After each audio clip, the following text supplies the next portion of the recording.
The verdict is in, and some people are quite shocked. I've always said there's three sides to this case: the prosecution side, the defense, and then the truth. Welcome to the Margaret McLean Show. I'm your courtroom translator, and we are about to go behind the scenes. To recap, Kelsey Fitzsimmons, age 28, is facing trial for assault with a dangerous weapon in Lawrence Superior Court in Massachusetts for pointing her gun at a fellow police officer and pulling the trigger. Now, there was no bullet in the chamber. The police were trying to serve her with a restraining order and take her baby away at the time. The defendant claims she never pointed her gun at a police officer. Instead, she was attempting to commit suicide and had the barrel of the gun pointed at her own head. This case is being decided by a judge, not a jury, because that's what the defendant wanted. In fact, Judge Karp did a nice job simplifying the law. Take a listen.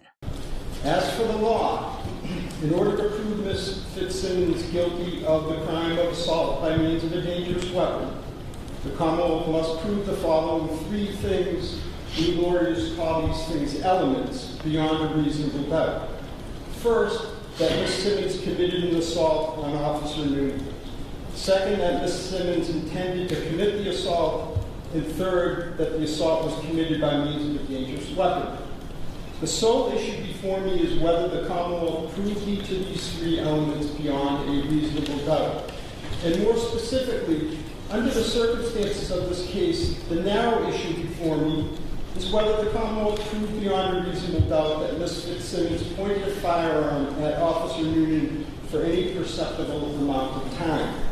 Here's a quick clip from the prosecution's lead witness, Officer Noonan. I was yelling at her, "Don't do it, don't do it." And then what happened?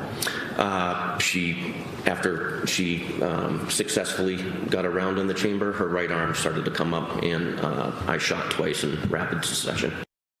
After the prosecution rested, Kelsey Fitzsimmons took the stand, and this is unusual. But going behind the scenes here, it was all part of the defense strategy. In my perspective, there's less risk for the defendant taking the stand before a judge as opposed to a jury. So why is that? Because the judge will assess her credibility without attaching emotion and prejudice. Defense attorney Tim Bradel handled the direct examination of Fitzsimmons. He questioned his client gently and with open-ended questions. The legal strategy here was to paint his client in a credible and sympathetic light. The witness needs to be the star here, not the lawyer. So this is her moment to shine. Yet she can't appear coached. Based on that, I think he did a great job.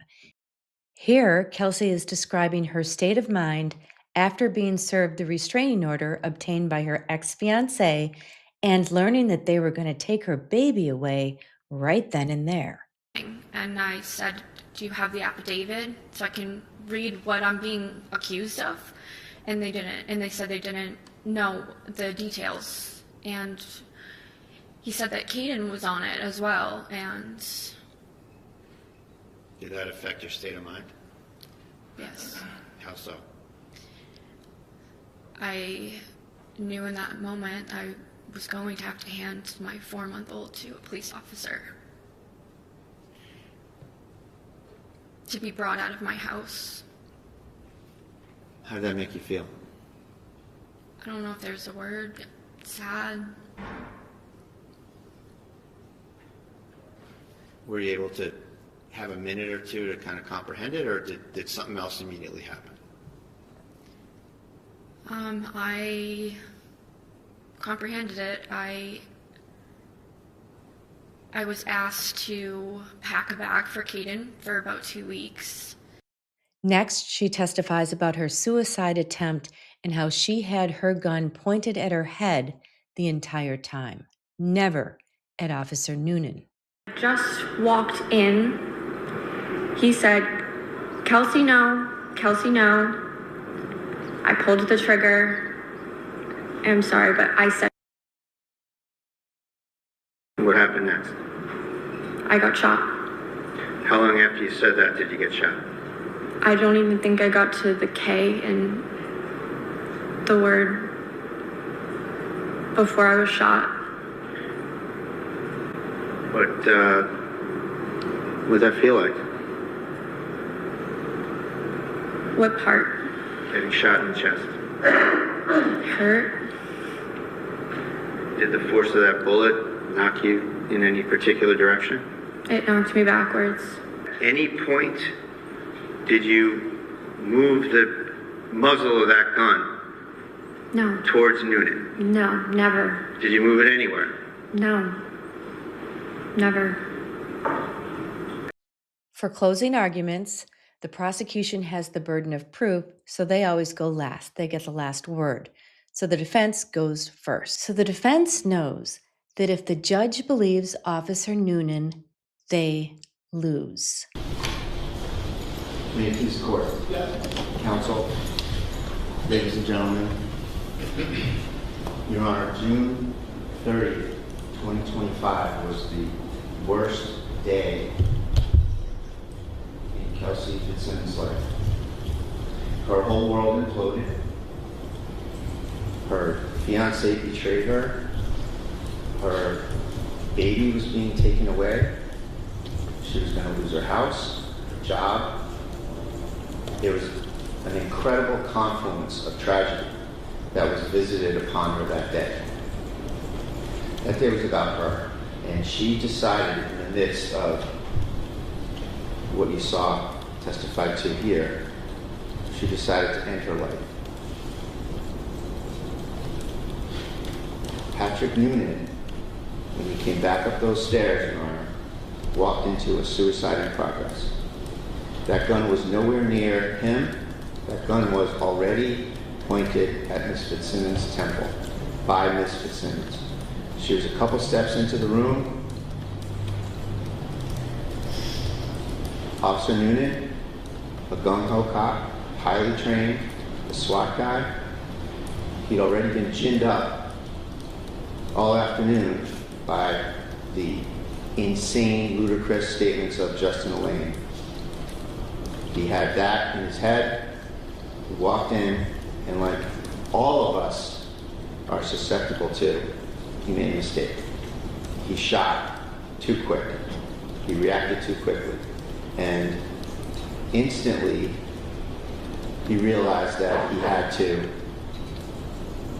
adjust the narrative. And that was easy, to just add 6 words to the equation, Your Honor. He said, words to the effect, she pointed the gun at me. Because when it gets down to brass tacks, you know, I know that you're going to look at the law, you're going to look at the credibility determinations, and you're going to make your judgment. And here, this case fails. The Commonwealth ship founders on the rocks of lack of motive and lack of intent. Let's talk about motive. Everything in life is motive. And it's ironic that, you know, us lawyers always say, oh, you don't need to prove motive. But you really kind of did. It's might not be an element of the crime, but motive is everything in this business, Your Honor.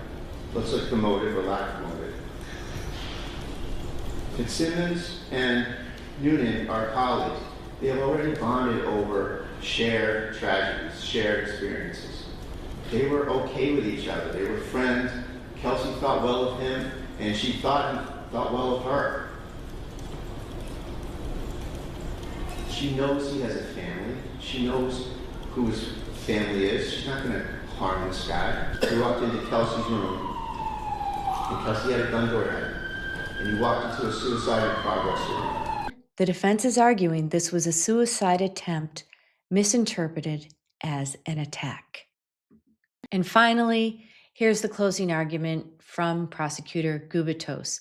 He's trying to convince the judge that Kelsey Fitzsimmons is a liar. Take a listen. Said she lied to the police because she decided to kill herself. But when did she say she said that? They had been to the house. They had talked to her, according to her. She now started contemplating all of the ramifications of what's going to happen to her. Because she's losing her life, or her job, her son is being taken away, all of these things. And so she's going that over her head. And then minutes later, as she's walking through the house, she says, my gun's in the basement. Because that's the time she made the decision to kill herself. Later on. And we know that's a lie. We know that's a lie because what was one of the first things they asked her when they went to that house? They asked her to put the baby down because they were concerned for the baby, told her the restraining order, what the parameters were, and asked her where your guns are. When she was still sitting on the sofa. They weren't waiting to ask that question so she was already walking around the house. No way. And what did she say there? They're in the basement. And we know she said it there before she moved around the house, which is untrue. Because her friend, Officer Houston, who was invited to her wedding, says it also. He says, Sergeant Daly asked. And then remember what he said? He said, I was in the living room, she was sitting down, and then I saw a gun case on the other sofa. And so I opened it up to see. And she said again, I already told you the guns are in the basement. Now, why at that point did she say that? We don't know.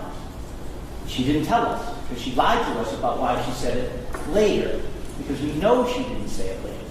So she lied again. You can't trust her. She also lied about knowing that her mom was in the house. At last, Judge Karp weighed in and rendered his verdict of not guilty. And the reason he did that is he believed a little bit of both sides. Therefore, the Commonwealth did not meet its burden of proof beyond a reasonable doubt. And Kelsey Fitzsimmons walked out of that courtroom a free woman. Hopefully, she'll get her baby back. Once again, thank you for watching the Margaret McLean Show.